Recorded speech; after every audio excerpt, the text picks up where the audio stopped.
بسم الله الرحمن الرحيم إن الحمد لله نحمده ونستعينه ونستغفره ونعوذ بالله من شرور أنفسنا ومن سيئات أعمالنا من يهده الله فلا مضل له ومن يضلل فلا هادي له وأشهد أن لا إله إلا الله وحده لا شريك له وأشهد أن محمدا عبده ورسوله صلى الله عليه وعلى آله وصحبه ومن اهتدى بهداه واستنى بسنته وسلم تسليما كثيرا. يا أيها الذين آمنوا اتقوا الله حق تقاته ولا تموتن إلا وأنتم مسلمون. يا أيها الناس اتقوا ربكم الذي خلقكم من نفس واحدة وخلق منها زوجها وبث منهما رجالا كثيرا ونساء واتقوا الله الذي تساءلون به والأرحام إن الله كان عليكم رقيبا. يا أيها الذين آمنوا اتقوا الله وقولوا قولا سديدا يصلح لكم أعمالكم ويغفر لكم ذنوبكم ومن يطع الله ورسوله فقد فاز فوزا عظيما. أما بعد فإن أصدق الحديث كتاب الله وخير الهدي هدي محمد صلى الله عليه وسلم وشر الأمور محدثاتها وكل محدثة بدعة وكل بدعة ضلالة. أيها الإخوة الكرام، ما زلنا إن شاء الله تعالى في مقدمة لعلم التوحيد والعقيدة. فقبل هذه المقدمة سأذكر بعض ما ورد في الحث على طلب العلم وتعلم دين الله تبارك وتعالى. Donc nous sommes toujours dans l'introduction à la science de l'aqida et du tawhid. Mais avant, Inch'Allah, de commencer, je vais citer un certain nombre de textes qui ont été rapportés sur la valeur de la science et des études des sciences religieuses.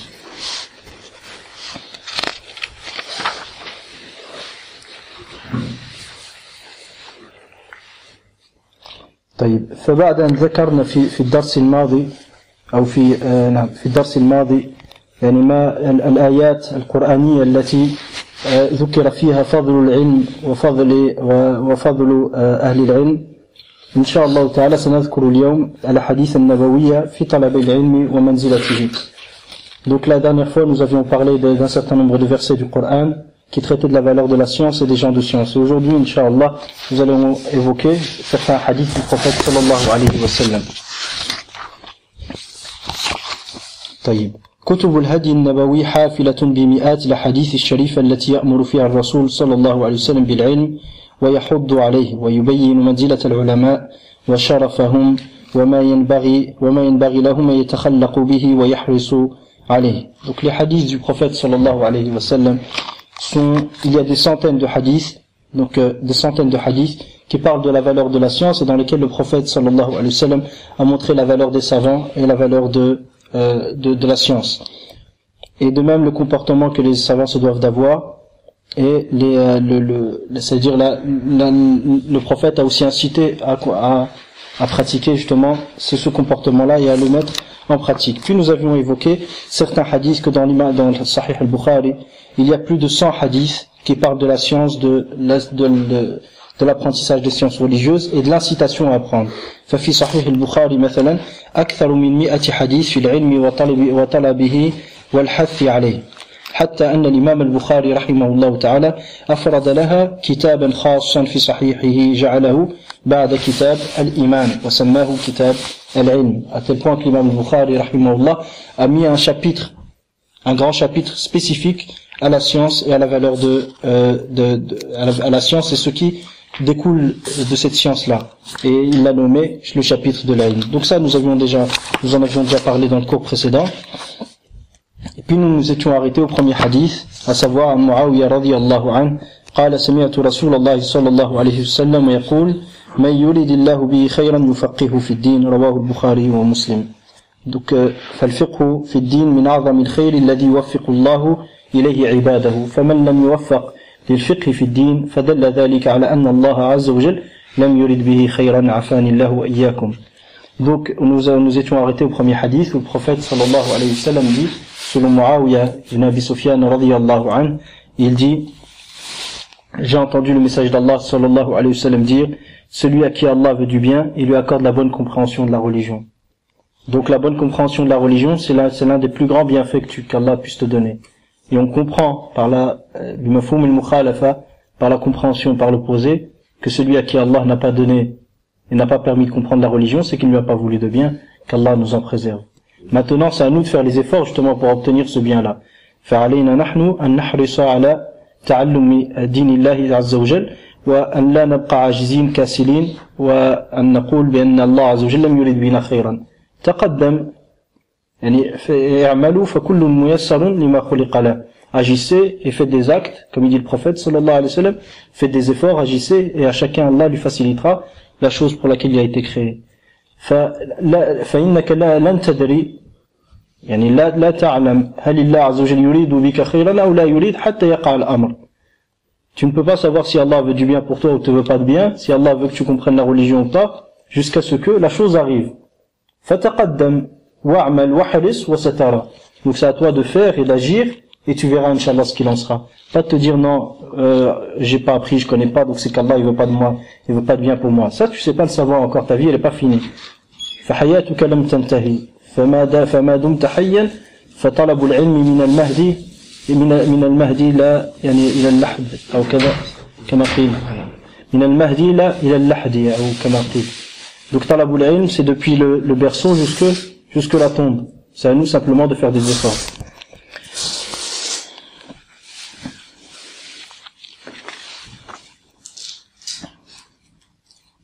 طيب عن أبي الدرداء رضي الله عنه قال سمعت رسول الله صلى الله عليه وسلم يقول من سلك طريقا يطلب فيه علما سلك الله به طريقا من طرق الجنة وإن الملائكة لتضع أجنحتها لطالب العلم. Donc selon Abu Darda radiyallahu anhu, il dit j'ai entendu le message d'Allah sallallahu alayhi wa sallam dire celui qui suit un chemin pour obtenir une science, Allah lui fera suivre un chemin parmi les chemins du paradis. Salakallahu bihi tariqan min turuqil jannah. Celui qui prend un chemin vers la science, Allah lui fera suivre un chemin parmi les chemins du paradis, jusqu'à ce qu'il entre au paradis. Wa innal malaikata la tad'u ajnihataha li talibil ilm. Et les anges déploient leurs ailes. On sait le comment, al-kayf majhoul, ghayru ma'loum. La manière, on ne sait pas comment. Mais les anges déploient leurs ailes par modestie devant celui qui cherche la science religieuse et l'étudiant. Par modestie, par respect de ce qu'il fait. وَإِنَّ الْعَالِمَ لَا يَسْتَغْفِرُ لَهُ مَنْ فِي السَّمَاوَاتِ وَمَنْ فِي الْأَرْضِ وَالْحِيتَانُ فِي جَوْفِ الْمَاءِ. Donc le savant qui a été complimenté, qui a été anobli par Allah subhanahu wa ta'ala, yani celui qui respecte les conditions pour être un savant salih, celui-ci, l'ensemble, tout ce qui est dans les cieux et sur la terre demande pardon pour lui. Ce qui est dans les cieux et sur la terre demande pardon pour lui jusqu'au poisson dans l'eau. وَإِنَّ فَضْلَ الْعَالِمِ عَلَى الْعَابِدِ كَفَضْلِ الْقَمَرِ لَيْلَةَ الْبَدْرِ عَلَى سَائِرِ الْكَوَاكِبِ. Et la valeur du savant par rapport à l'ascète, c'est-à-dire celui qui adore Allah subhanahu wa ta'ala par les actes cultuels, c'est-à-dire la salat, le siyam et d'autres, mais qui n'a pas de connaissance, la valeur du savant qui met en pratique sa science par rapport à l'ascète qui adore Allah sans science, c'est-à-dire il n'a pas le même niveau que le savant, c'est comme la valeur qu'a la lune lorsqu'il y a la pleine lune face aux autres étoiles, face aux autres planètes afwan. Quand tu vois la lune, quand il y a la pleine lune, tu la vois bien. Tu les vois les autres planètes? Tu les vois quasiment pas. Donc la valeur du savant par rapport à l'ascète qui met en pratique l'ascète qui n'a pas de connaissance, c'est comme la valeur de la lune et la place qu'a la lune face aux autres planètes, on la voit beaucoup plus clairement et il est clair qu'elle a plus de valeur qu'aux autres planètes. وَإِنَّ الْعُلَمَاءَ وَرَثَةُ الْأَنْبِيَاءِ. Et certes les savants sont les héritiers des prophètes. وَإِنَّ الْأَنْبِيَاءَ لَمْ يُوَرِّثُوا دِينَارًا وَلَا دِرْهَمًا. Donc les savants, les prophètes n'ont laissé derrière eux comme héritage ni dinar ni dirham. وَإِنَّمَا وَرَّثُوا الْعِلْمَ. Mais ils ont laissé comme héritage la science. فَمَنْ أَخَذَهُ أَخَذَ بِحَظٍّ وَافِرٍ. Celui qui prend cette science, il aura pris une chose qui a une énorme valeur. Il aura pris une chose qui a une énorme valeur. وفي هذا الحديث الذي أخرجه أبو داود والترمذي وإسناده حسن كما قال محقق جامع الأصول الشيخ عبد القادر الأرناؤوط رحمه الله تعالى Donc dans ce hadith rapporté par l'imam Abu Daoud ainsi que l'imam Tirmidhi et sa chaîne de transmission est Hassan. ما هو الحديث الحسن؟ ما الفرق بين الحديث الحسن والحديث الصحيح؟ لأن هي مذاكرة فقط بيننا إن شاء الله. Donc quelle est la différence entre le hadith Hassan et le hadith Sahih? C'est la parole des Sahaba. Là, ça c'est autre chose encore. Ça c'est c'est autre chose, c'est un autre sujet. جزاك الله خيرا. الحديث الصحيح هو من انتهى سنده الى الحديث الصحيح. صلى الله عليه وسلم.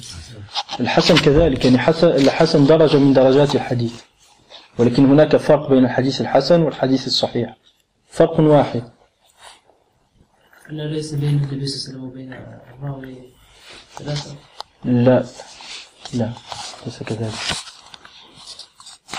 الحديث الحسن، الفرق بين الحديث الحسن والحديث الصحيح كما قال الحافظ ابن حجر في نخبة الفكر أن الحديث الحسن رواته أقل ضبطا من رواة الحديث الصحيح. هذا هو الفرق الوحيد. La seule différence entre le hadith al-Hasan et le hadith sahih, comme l'a dit le Hafiz ibn Hajar dans Nukhbat al-Fikr, c'est que le hadith al-Hasan, ses rapporteurs, leur degré de mémorisation est moindre que les rapporteurs les rapporteurs et les narrateurs du hadith al-Sahih. C'est la seule différence, Inch'Allah.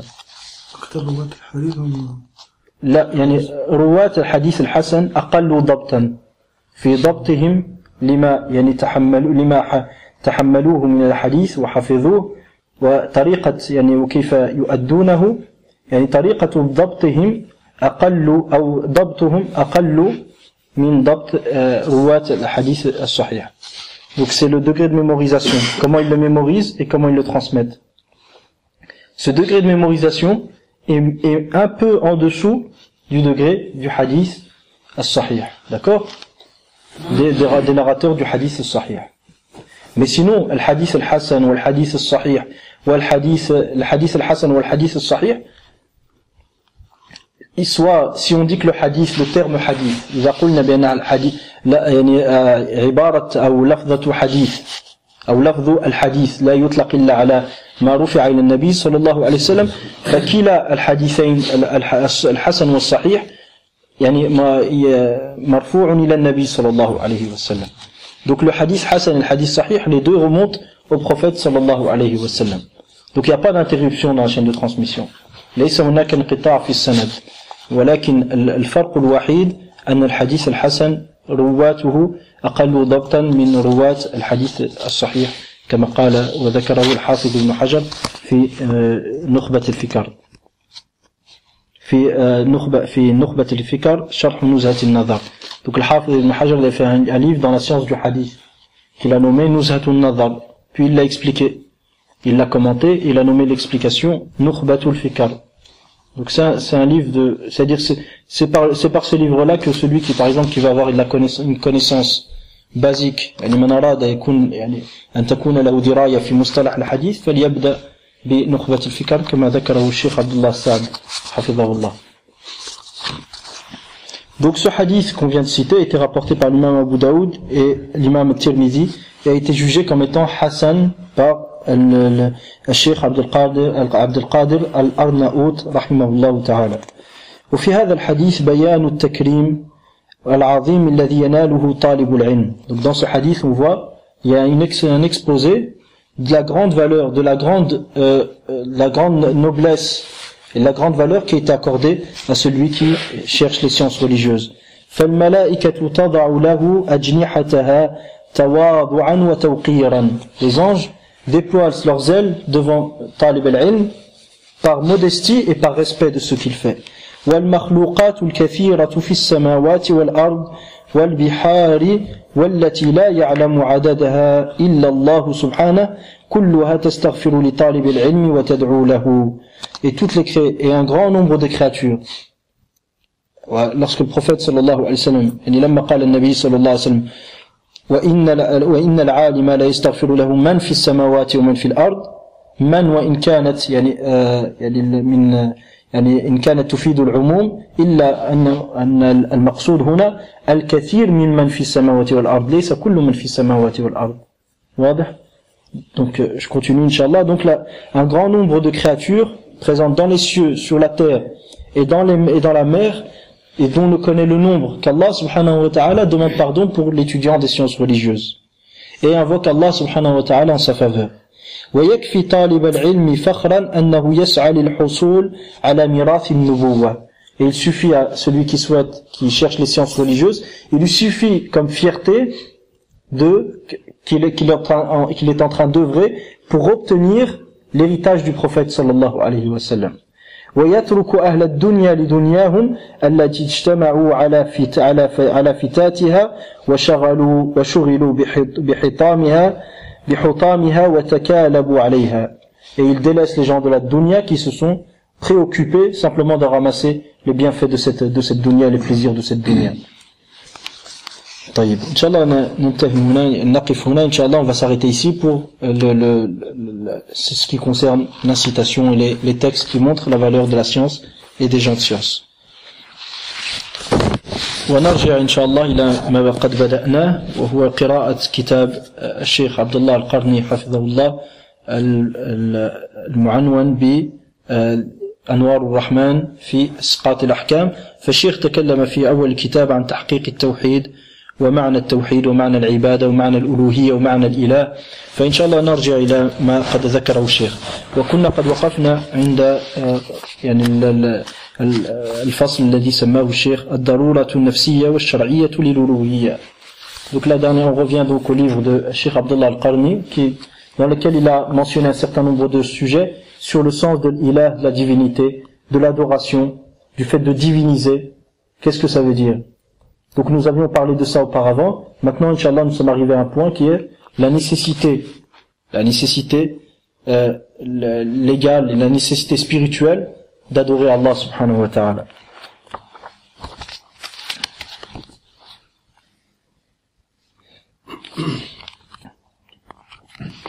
Donc la nécessité de l'âme intérieure, la nécessité intérieure et religieuse à l'adoration, al-uluhiyya. قال الشيخ حفظه الله بعدما تقدم من بيان معنى الألوهية في اللغة نعلم إجمالا أن حقيقة الألوهية ولبها هو توجه القلب إلى الله وإخلاص القصد والإرادة له وحده. Donc le cheikh dit d'une manière générale, la réalité et le sens de l'uluhiyya, de l'adoration, et son point central, c'est-à-dire son noyau, c'est quoi? توجه القلب إلى الله وإخلاص القصد والإرادة له وحده. Que le cœur se consacre à Allah, le recherche et le veuille lui seul et exclusivement. Que le cœur se consacre à Allah subhanahu wa ta'ala, le recherche lui seul et le veuille lui seul et exclusivement. وتعلم ضرورة ذلك للنفس الإنسانية بمعرفة أن النفس لا يمكن أن تخلو عن الإرادة بحال. أي أن نفس الإنسان لا يمكن أن توجد في حالة من الأحوال وهي لا تريد ولا ترغب في شيء. هذا من المستحيلات. Donc, maintenant, comment a-t-on su la nécessité, le besoin de chacun à cette adoration? Chacun a besoin d'adorer Allah subhanahu wa ta'ala. Mais comment l'a-t-on su? La réponse est que l'âme humaine ne peut éviter de vouloir et se fixer des buts et les rechercher.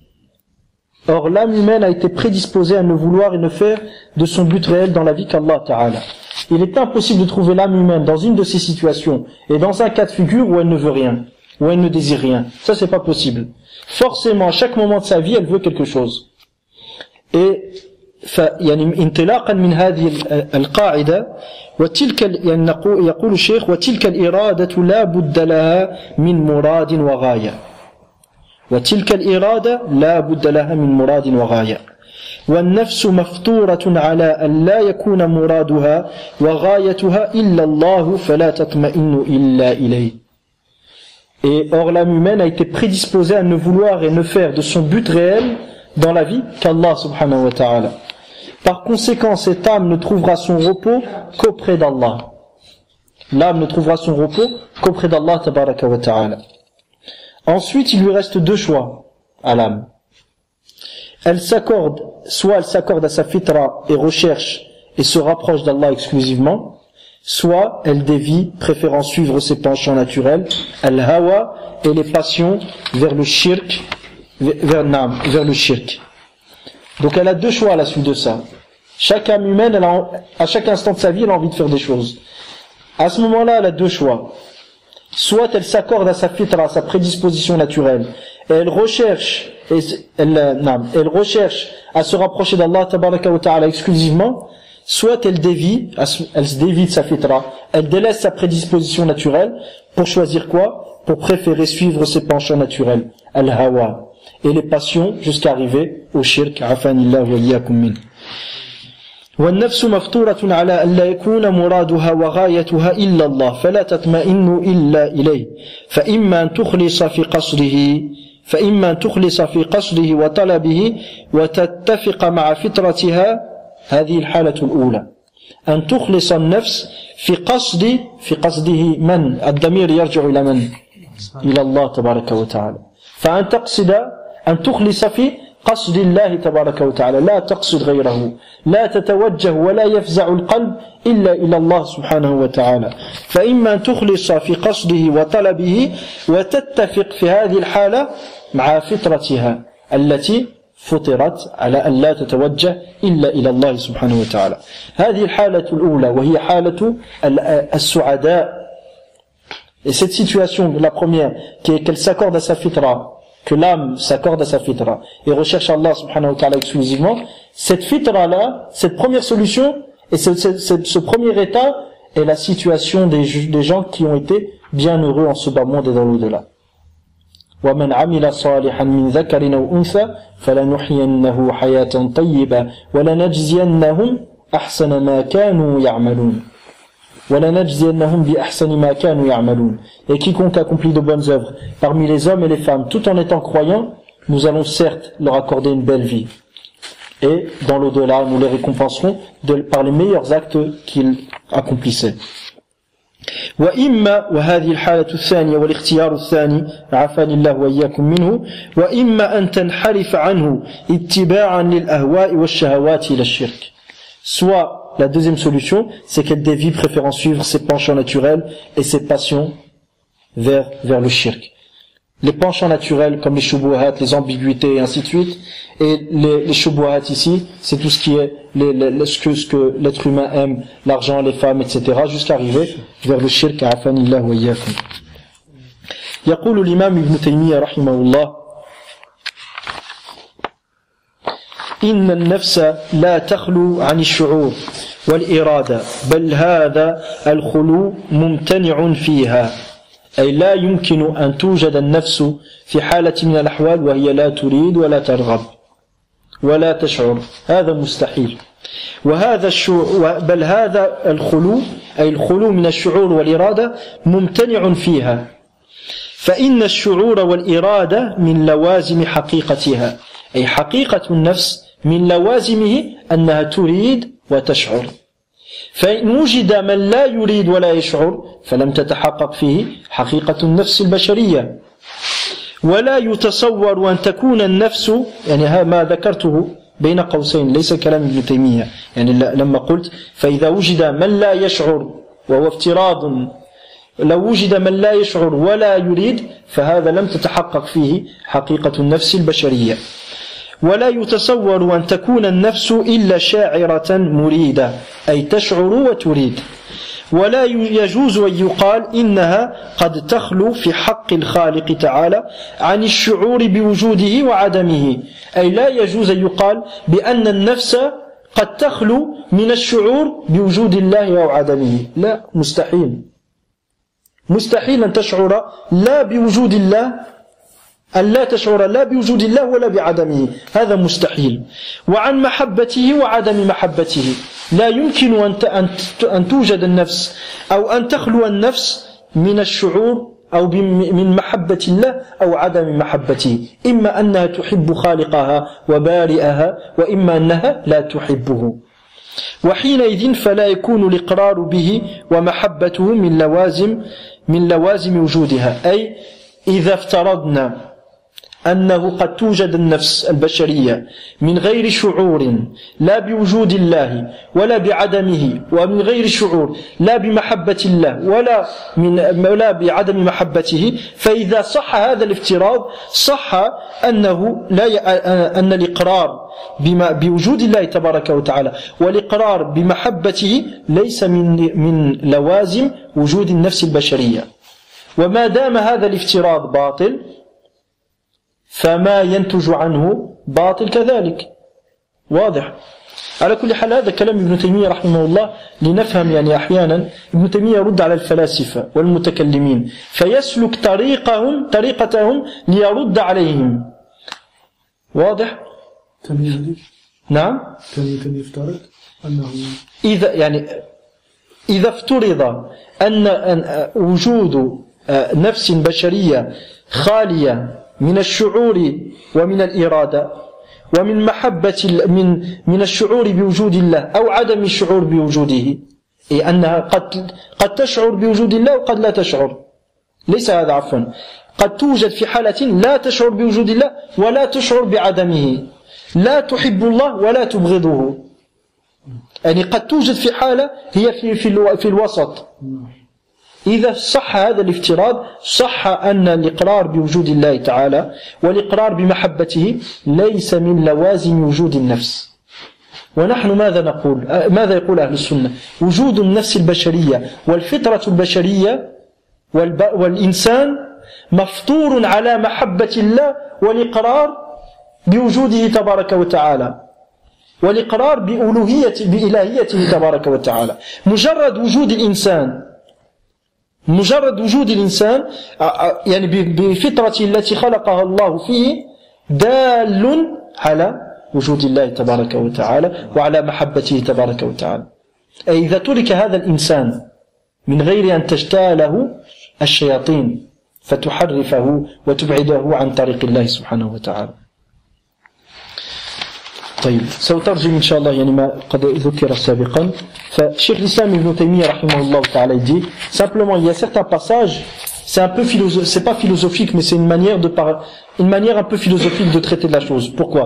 Parce qu'Ibn Taymiyyah il répond à des gens, à des philosophes, à des gens qui utilisent des règles, des introductions rationnelles, des préliminaires, des introductions rationnelles pour arriver à des conclusions religieuses.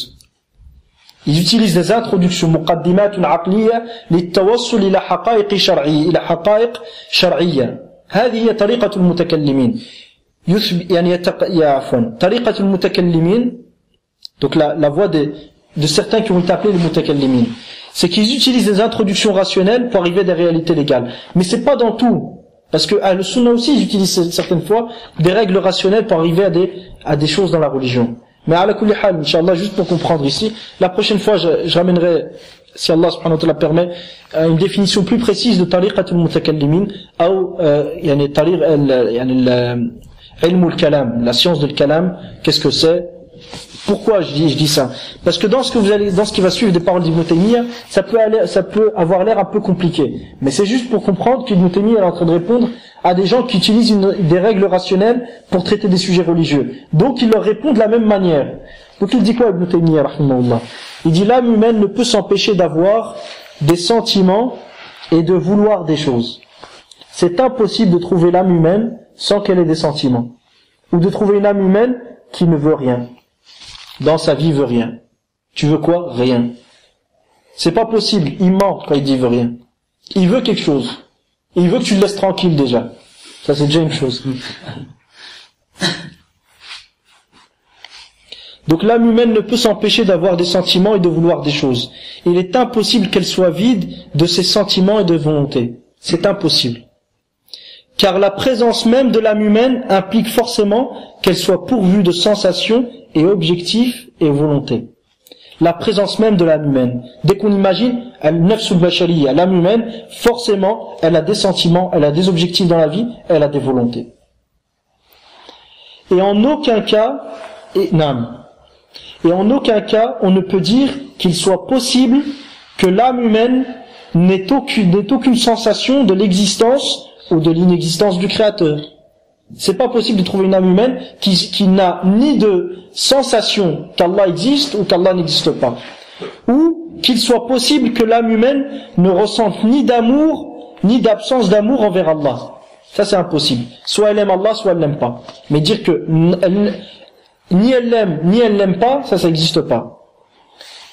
Et que par conséquent, même en absence de tout obstacle opposant, ni la reconnaissance de son existence, ni l'amour de l'âme envers son créateur ne sont des nécessités même de l'existence de cette âme et cet être, c'est-à-dire de sa réalité en tant qu'être vivant. C'est-à-dire, Ibn Taymiyyah dit donc, et que par conséquent, si cette introduction-là qui vient de citer auparavant, cette hypothèse, qu'il est possible de trouver une âme humaine qui n'aime ni Allah, ni elle l'aime, ni elle l'aime pas, ni elle reconnaît, ni elle sent qu'il existe, ni elle sent qu'il n'existe pas. Si c'était possible ça, on pourrait dire alors à ce moment-là que même en absence de tout obstacle opposant, c'est-à-dire la société dans laquelle on vit, parce que la société dans laquelle tu vis, elle fait de toi soit un juif, soit un chrétien, soit un laïc, soit un mouchrik et ainsi de suite. Elle fait de toi, elle te façonne comme dans un moule. Mais si tu étais laissé comme ça, Allah subhanahu, tu resterais sur ta fitra, sur ta nature saine. Mais dans les sociétés actuelles, c'est impossible que tu restes sur ta nature saine, parce que tu as les shayatines qui sont partout. Comme il dit le prophète sallallahu alayhi wa sallam, il dit, Allah subhanahu wa ta'ala dit, j'ai créé mes serviteurs hunafa, khalaqtu ibadi hunafa. J'ai créé mes serviteurs monothéistes, c'est-à-dire, ils ne s'orientent que vers moi, ils n'adorent que moi. Fajtalathum shayatin. Les shayatines sont venus et les ont détournés. Et ils les ont alors détournés du chemin d'Allah subhanahu wa ta'ala. Donc, et que par conséquent, si cette hypothèse-là est juste, qui est que il est possible de trouver une âme humaine qui n'a ni de sensation qu'Allah existe, ni de sensation qu'Allah n'existe pas, ni d'amour pour Allah, ni d'absence d'amour, si cela était possible, le résultat qui va suivre serait valable. Et la déduction qui va suivre serait valable. C'est que même en absence de tout obstacle opposant, ni la reconnaissance de son existence, l'existence d'Allah, ni l'amour de l'âme envers son créateur, ne sont des nécessités même de l'existence de cette âme et cet être. C'est-à-dire de sa réalité en tant qu'être vivant. Qu'est-ce qu'il veut dire Ibn Taymiyyah rahimahullah? C'est que dès lors que tu trouves une âme humaine, forcément, sa fitra, sa prédisposition naturelle, elle la pousse à reconnaître l'existence d'Allah, à aimer Allah subhanahu wa ta'ala. Mais qu'est-ce qui se passe après? C'est la société dans laquelle il vit qui va le façonner, le détourner du chemin d'Allah. Mais si tu laisses cette âme à elle seule, avec ce qu'Allah a mis en elle comme fitra, comme sensation, et comme prédisposition à aimer Allah subhanahu wa ta'ala, elle va adorer qu'Allah, elle sera pas une âme mushrika, ce sera pas une âme qui associera à Allah subhanahu wa ta'ala. Puis Ibn Taymiyyah dit, il ne fait l'ombre d'un doute que cette affirmation est fausse. D'accord? Il ne fait l'ombre d'un doute que cette affirmation est fausse, qui est que, je répète, que l'âme humaine peut être présente sans ressentir l'existence d'Allah subhanahu wa ta'ala, sans aimer Allah subhanahu wa ta'ala. Si elle était laissée, bien sûr, sans obstacle, sans des gens qui vont le détourner du chemin d'Allah. Ça, c'est impossible. Car l'âme est prédisposée par nécessité depuis sa création à avoir un objectif et un but. Et le fait qu'elle veuille et cherche est une exigence même de son existence et de son être. C'est-à-dire, le simple fait que l'être humain, que toi tu existes en tant qu'être humain, forcément tu cherches des choses et tu veux des choses dans ta vie. Ça, c'est sûr. Chacun, les gens veulent du bien et certains veulent du mal. Certains veulent le chemin d'Allah, d'autres veulent le chemin du shaitan. Mais forcément, on veut et on cherche des choses dans notre vie. Et il est inimaginable que l'âme humaine n'ait pas de volonté. Ça, c'est impossible. Et c'est pourquoi le prophète sallallahu alayhi wa sallam a dit,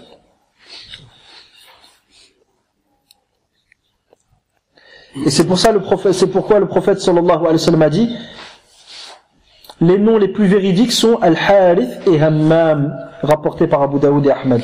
Et ces deux noms représentent des êtres vivants, des hayawan, des êtres vivants. Et tout être vivant bouge forcément en fonction de sa volonté. Tout être vivant bouge et agit en fonction de ce qu'il veut. Ces mouvements sont donc forcément voulus. Et qu'est-ce que veut dire Al-Harith? Man yahrithu al-ard min man yahrithu al-ard ليزرعها نعم. والمقصود بالحارث هو الذي يعمل ويتحرك ويكدح ويشتغل. هذا هو المقصود بالحارث. النبي صلى الله عليه وسلم قال أصدق الأسماء الحارث وهمام. لماذا الحارث؟ لأنه يتحرك انطلاقا من ماذا؟ من إرادة. وهمام لأنه يعني له هموم أو له همة تدفعه إلى أمور، فهي أصدق الأسماء.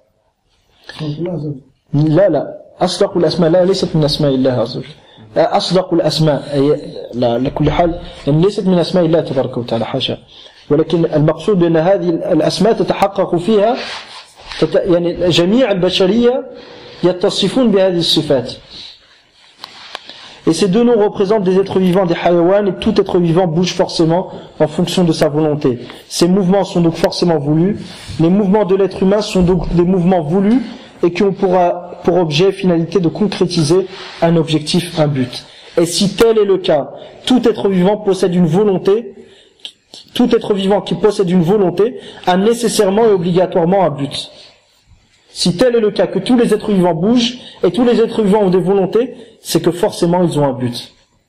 Et ces buts et objectifs sont soit voulus pour eux-mêmes ou car ils sont un moyen d'arriver à une chose qui, elle, est recherchée pour elle-même. Les gens, ils travaillent pourquoi? لماذا يعمل الإنسان؟ هل للعمل؟ لا، للمال. ولماذا يقصد المال؟ هل لذاته لمجرد وجوده عنده أو لماذا؟ يسعد به أو يشتري ما يشتهيه. فالمال ليس مقصودا لذاته، وهناك أمور مقصودة لذاتها. هناك أمور مقصودة لذاتها يحصل بها بعض يعني يحصل بها يعني بعض اللذة وغير ذلك. يعني أمور أخرى على كل حال. يعني إن شاء الله يعني لما يعني أذكر الكلام باللغة العربية إن شاء الله أعرض لهم إن شاء الله. Donc et ces buts et ces objectifs sont soit voulus pour eux-mêmes ou car ils sont un moyen d'arriver à une chose qui elle est voulue et recherchée pour elle-même. Il y a des choses qui sont voulues pour elles-mêmes, d'autres parce qu'ils sont un moyen d'arriver à ces choses que tu recherches en elles-mêmes. Et tout ce qui est recherché et voulu, non pour soi, mais pour arriver à autre chose, aboutit fatalement à une chose qui, elle, est recherchée pour elle-même. Quelqu'un, il va faire des milliers de kilomètres, par exemple, parce qu'il doit aller faire quelque chose.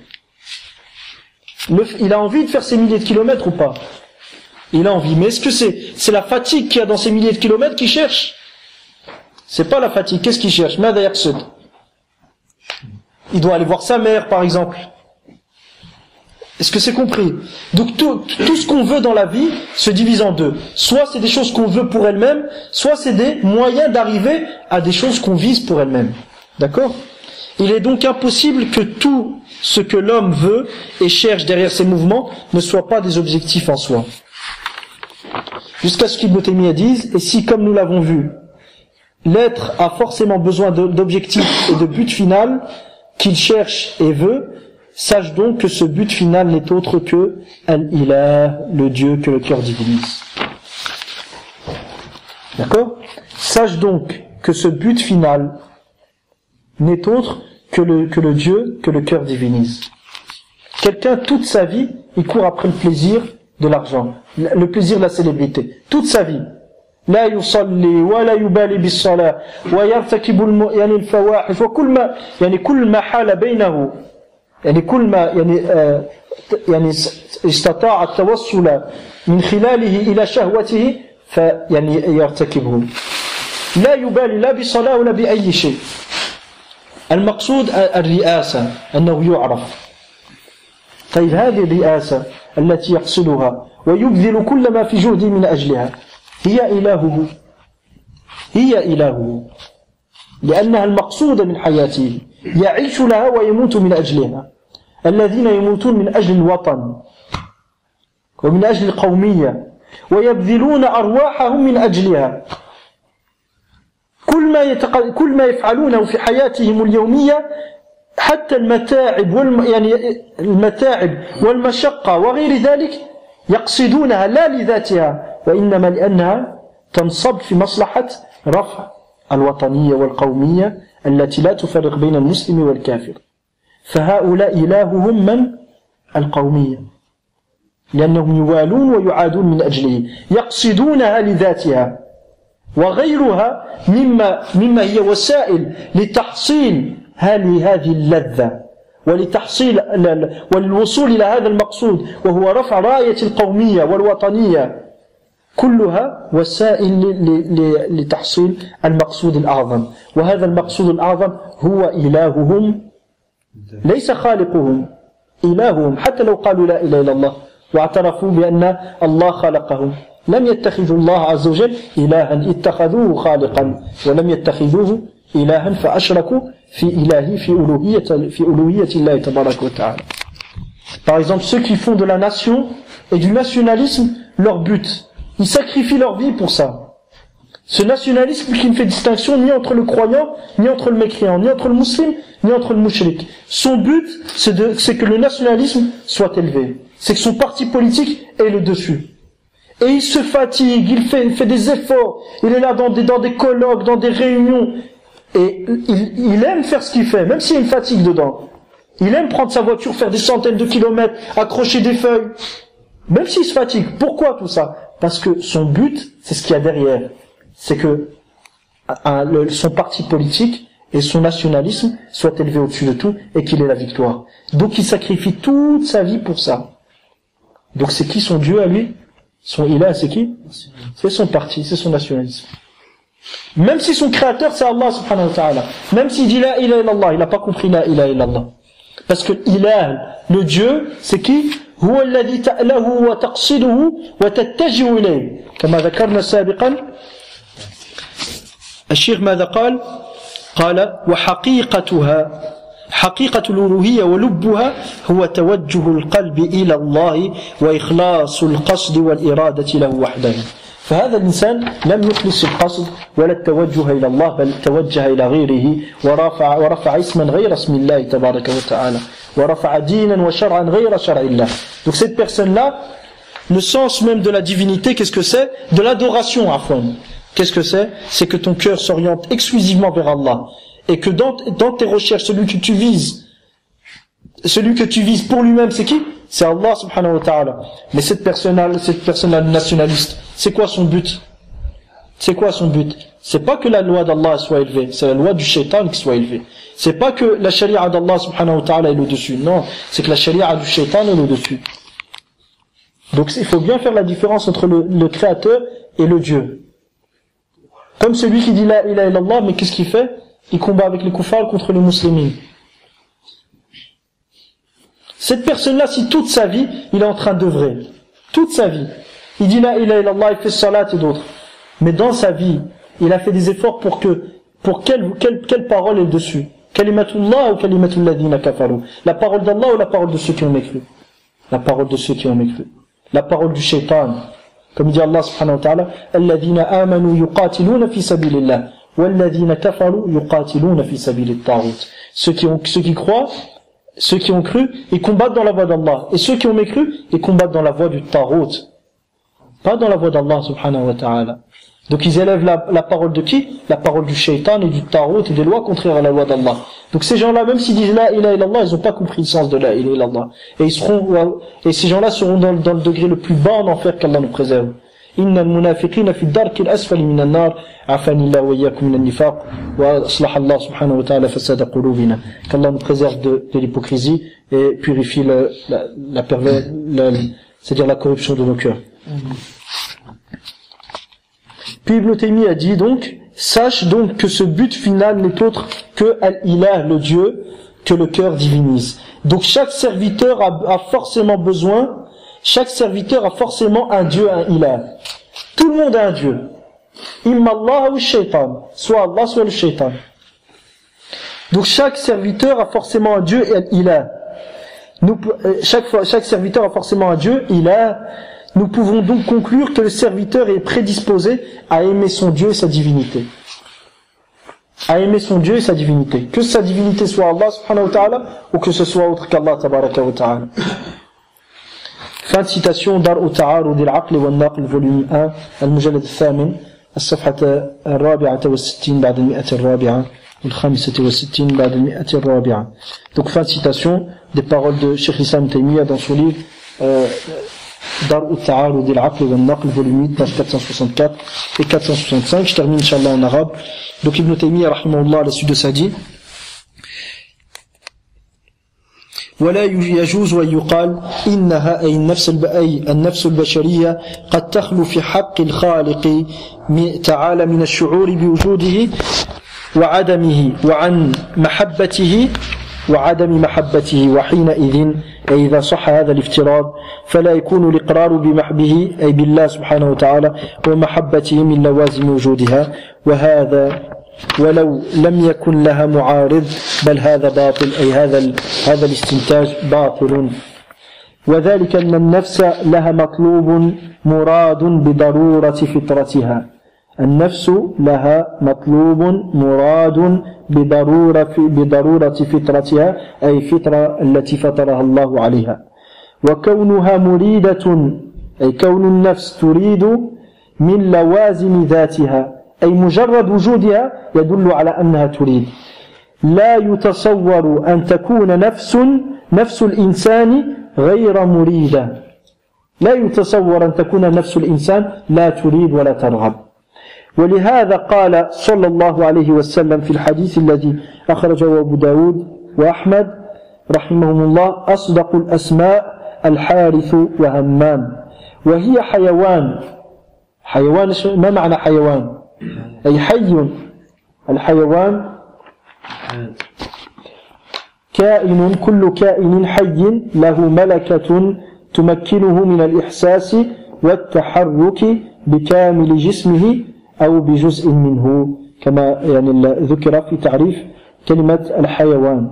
كل كائن حي له ملكة تمكنه من الإحساس والتحرك بكامل جسمه أو بجزء منه. Donc l'être vivant, qu'est-ce que c'est? Ce qu'on qualifie d'être vivant, c'est tout être vivant qui est disposé à ressentir, ce qu'on qualifie de hayawan, tout être vivant qui est disposé à ressentir et bouger avec tout son corps ou une partie de son corps. Donc la première des choses, c'est quoi? C'est qu'il ressent et il bouge. D'accord? Il ressent et il bouge. أصدق الأسماء الحارث وهمام، وهي حيوان، وكل حيوان متحرك بالإرادة.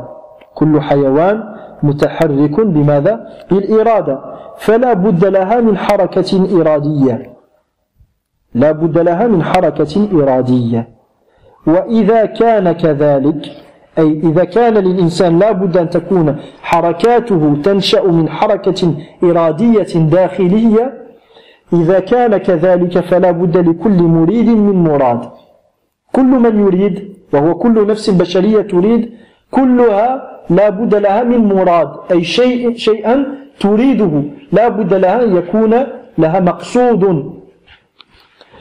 فلا بد لكل مريد من مراد، والمراد إما يكون مرادا لنفسه أو لغيره، والمراد لغيره لا بد أن ينتهي إلى مراد لنفسه. لماذا يقصد الإنسان النساء والأموال؟ لماذا؟ للحصول على لذة، هذا هو. والمراد لغيره لا بد أن ينتهي إلى مراد لنفسه، فيمتنع أن تكون جميع المرادات لغيرها. مستحيل أن تكون كل ما تريده في دنياك تريده لغيرها، لا، هناك أشياء تريدها لذاتها. فإن هذا تسلسل في العلل الغائية، وهو ممتنع كامتناع التسلسل في العلل الفاعلية، بل أولى. وإذا كان لا بد للإنسان من مراد لنفسه، فهذا هو الإله الذي يأله القلب. أعيد: وإذا كان لا بد للإنسان من مراد لنفسه، أي شيء يريده لنفسه، فهذا الذي يريده لنفسه هو الإله الذي يأله القلب. فإذا لا بد لكل عبد من إله، فعلم أن العبد مفطور على أن يحب إلهه، سواء كان إله حق أو إله باطل. هذا بين قوسين. انتهى كلامه رحمه الله من درء تعارض العقل والنقل. ثم يقول الشيخ حفظه الله: ولأجل هذه الضرورة النفسية التي لا ينفك عنها إنسان، جاء الأمر بإخلاص التوجه والإرادة لله وحده، وعدم الوقوف عند غاية غير الله. وجعل هذا أصل الدين وأساسه وجعل هذا أصل الدين وأساسه فكما جعل هذا أي الإخلاص التوجه والإرادة لله وحده جعل هذا أصل الدين وأساسه فكما أنه أهم الضرورات النفسية فهو كذلك أهم المطالب الشرعية أهم الضرورات النفسية ما معنى ذلك؟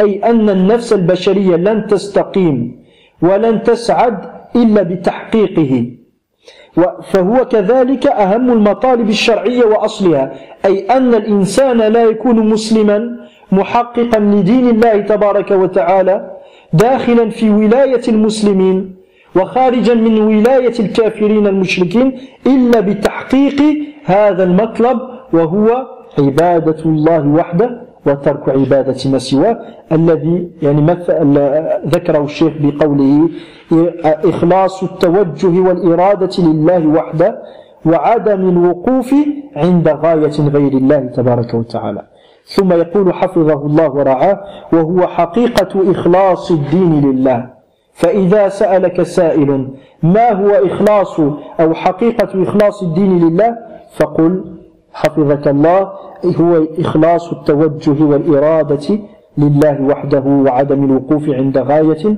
غير الله أي أن لا يفزع قلبك إلا إلى الله تبارك وتعالى ولا تتجه ولا يتجه قلبك إلا إلى الله سبحانه وتعالى. Puis le cheikh dit, hafizahullah,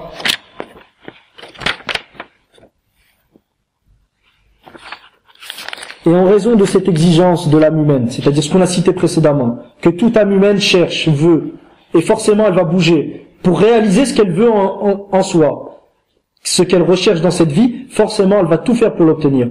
En raison de cette exigence de l'âme humaine, qu'aucun homme ne peut éviter, il nous a été ordonné de faire qu'Allah subhanahu wa ta'ala, de faire en sorte qu'Allah soit notre unique objectif et but.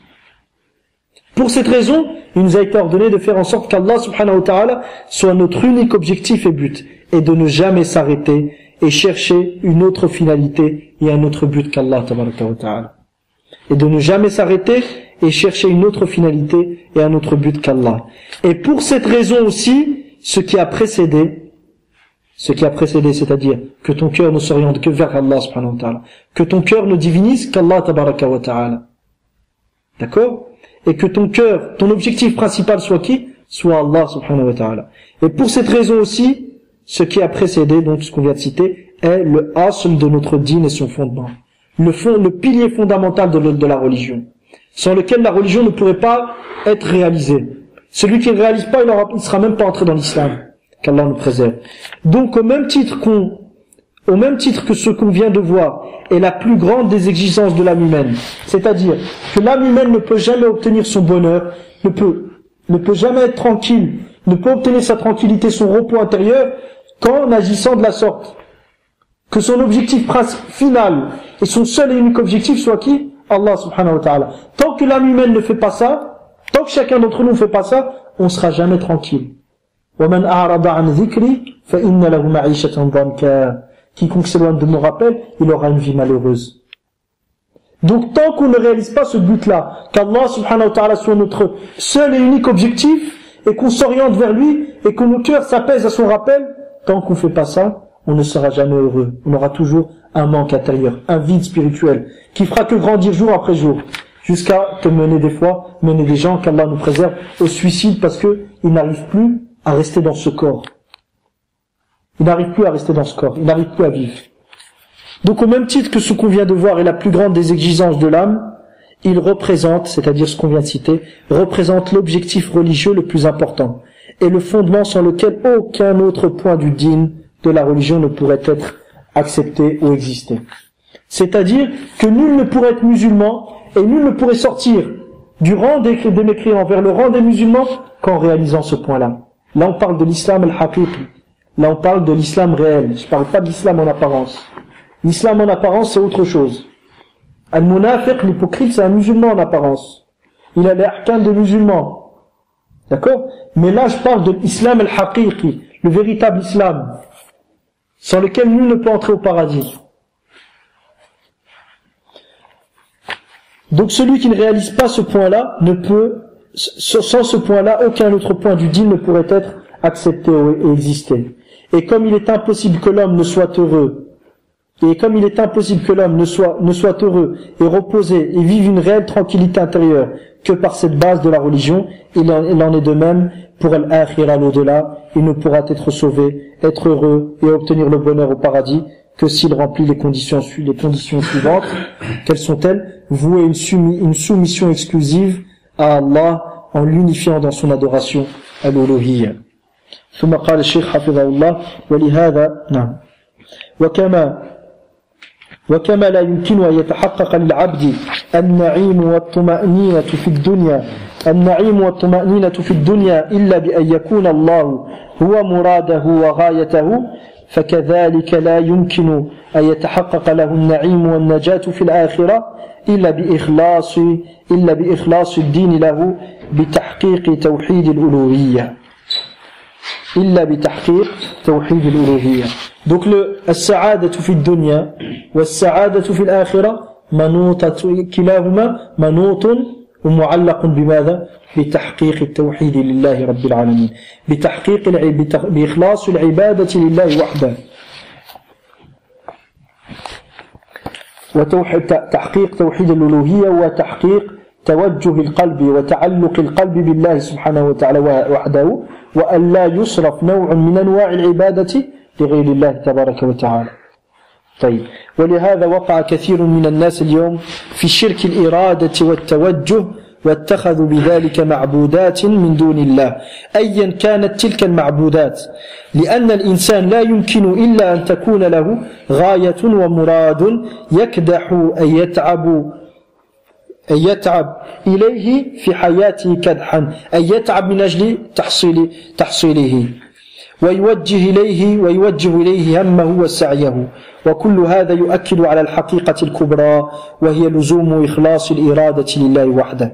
وحقيقة الأمر في ذلك هي كما يقول شيخ الإسلام ابن تيمية رحمه الله: إن الله خلق الخلق لعبادته الجامعة لمعرفته والإنابة إليه ومحبته والإخلاص له، فبذكره تطمئن قلوبهم، وبرؤيته في الآخرة تقر عيونهم، ولا شيء يعطيهم في الآخرة أحب إليهم من النظر إليه.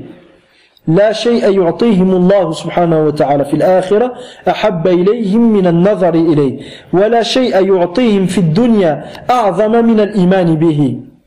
وحاجتهم أي حاجة الخلق إليه أي إلى الله سبحانه وتعالى في عبادتهم إياه وتألههم كحاجتهم وأعظم من خلقه لهم وربوبيته إياهم.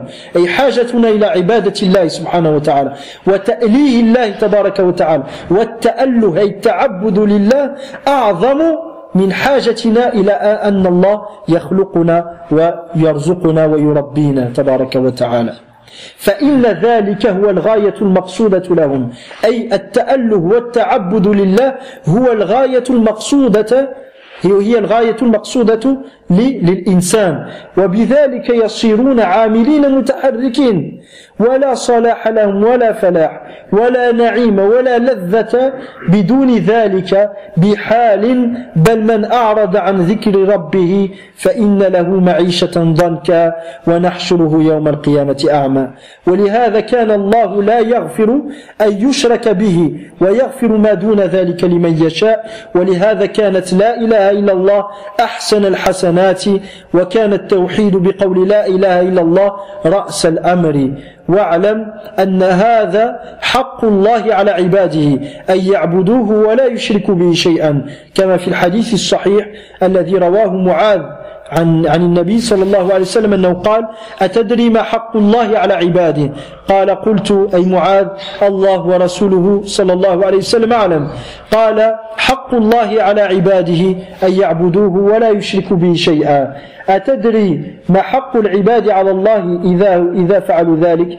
قال قلت الله ورسوله صلى الله عليه وسلم أعلم قال حقهم أن لا يعذبهم وهو يحب ذلك أي أن الله يحب ذلك ويرضى به ويرضى عن أهله يرضى بالتوحيد يرضى بعبادة وحده لا شريك له ويرضى عن أهل التوحيد وأهل الإيمان ويفرح بتوبة من عاد إليه من عاد من الشرك وظلمات المعاصي إلى الله تبارك وتعالى فإن الله يفرح بذلك كما أن في ذلك لذة العبد وسعادته ونعيمه في التعبد والتأله لله لذة العبد لذتنا وسعادتنا ونعيمنا في ذلك في الدنيا ولذا قال بعض السلف لو يعلم الملوك ما نحن فيه لا ضربونا بالسيوف لو علموا ما نحن فيه يعني أنا أذكر كلامه نسأل الله عز وجل أن يجعلني وإياكم ممن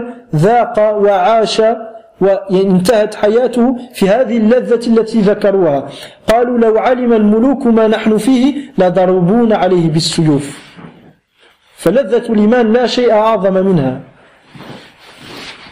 لا شيء أعظم منها طيب انتهى كلام على كل حال انتهى كلام شيخ الإسلام ابن تيمية رحمه الله وترجمه ثم ينتهي درسنا اليوم ونلتقي في موعد آخر إن شاء الله تعالى.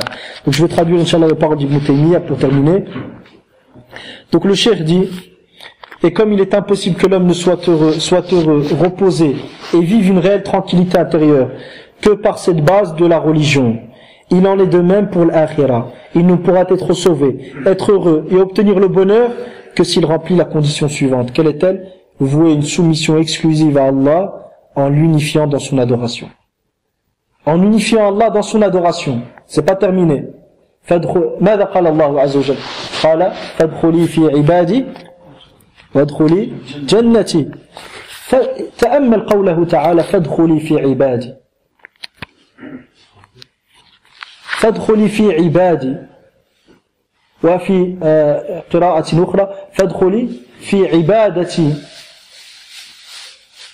واضح فادخلي في عبادي وادخلي جنتي فالدخول عفوا استغفر الله العظيم عفوا ليست قراءة أخرى بل تفسير على كل حال فادخلي في عبادي المقصود أي أن الله عز وجل لو جئنا نتدبر هذه الآية لتبين أن الدخول في صف المؤمنين دخول في عبادة الله وحده الدخول في صف المؤمنين وموالاة المؤمنين من عبادة الله وحده والدخول في صف الكافرين وموالاة الكافرين من عبادة غير الله تبارك وتعالى. Si on médite bien, parce que l'adoration, il ne faut pas imaginer que c'est juste la salat. Allah subhanahu wa ta'ala dit, entre donc, ô âme apaisée, Ya ayyatuha an-nafsul mutma'inna irji'i ila rabbiki radiyatan mardiyya. Reviens vers ton Seigneur en étant satisfait de toi-même et je suis satisfait de toi. Fadkhuli fi ibadi, rentre avec mes serviteurs. C'est-à-dire que rentrer dans l'adoration d'Allah subhanahu wa ta'ala, que celui qui rentre avec les serviteurs d'Allah sera rentré dans l'adoration d'Allah. Mais celui qui rentre avec les ennemis d'Allah subhanahu wa ta'ala et qui rentre avec les alliés du shaitan et les serviteurs du shaitan, il sera rentré dans l'adoration de qui? Du shaitan. Allah subhanahu wa ta'ala dit quoi? Ya bani Adam, alam a'had ilaykum alla ta'budu shaitan, innahu lakum aduwwun mubin. Ô enfants d'Adam, ne j'ai pas pris de vous l'engagement de ne pas adorer le shaitan, car c'est certes pour vous un ennemi déclaré.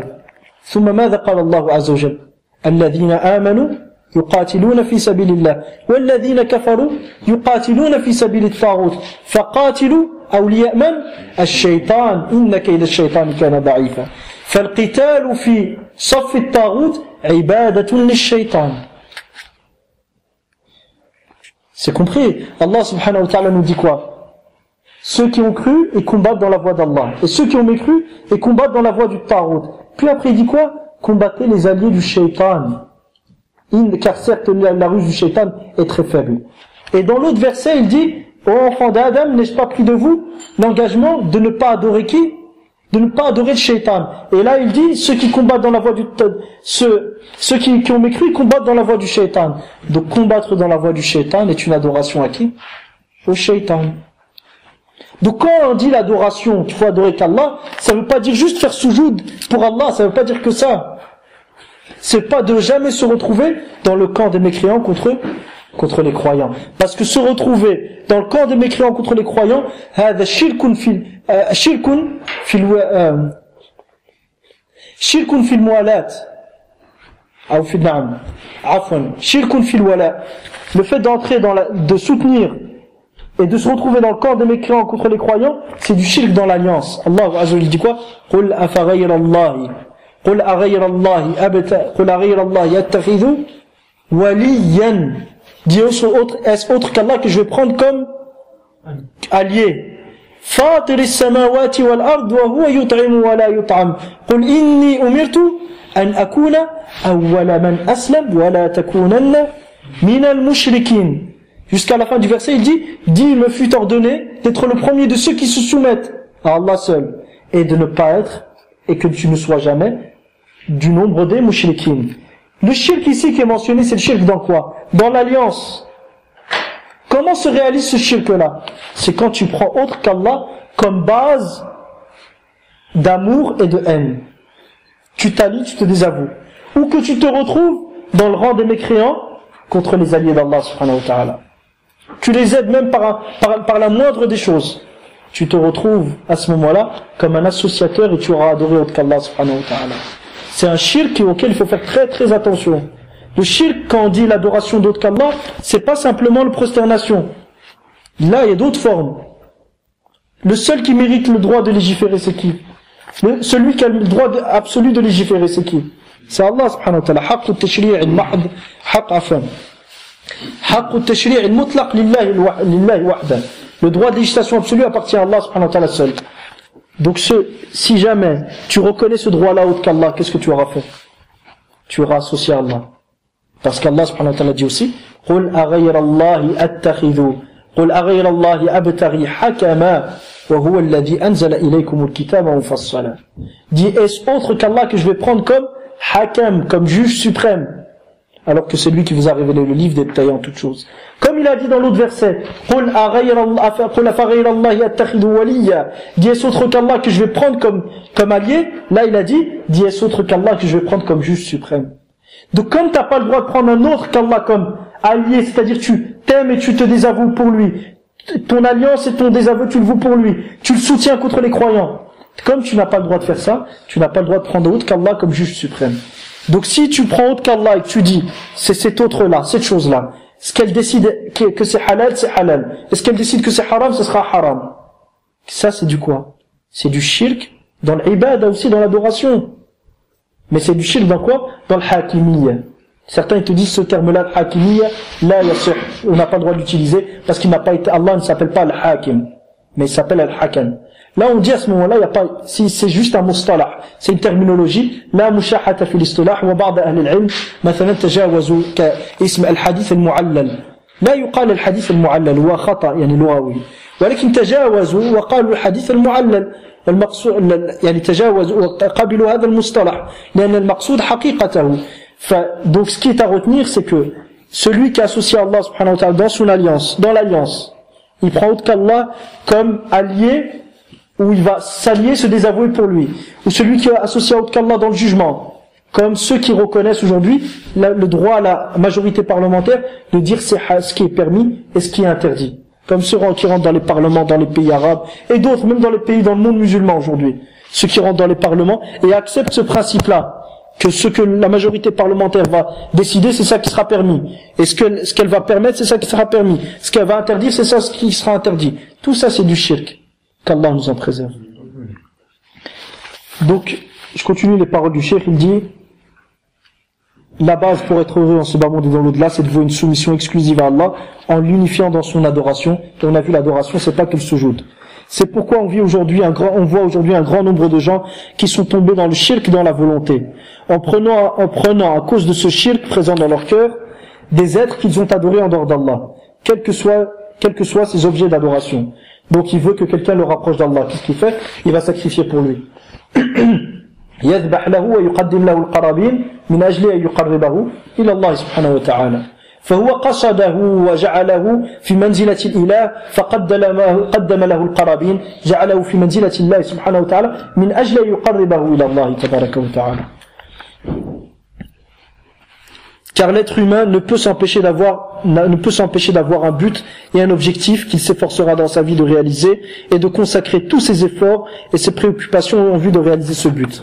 Et tout ceci ne fait que confirmer la grande vérité qui est le devoir de vouer une volonté exclusive à Allah en faisant qu'Allah soit notre seul but final et la seule chose que nous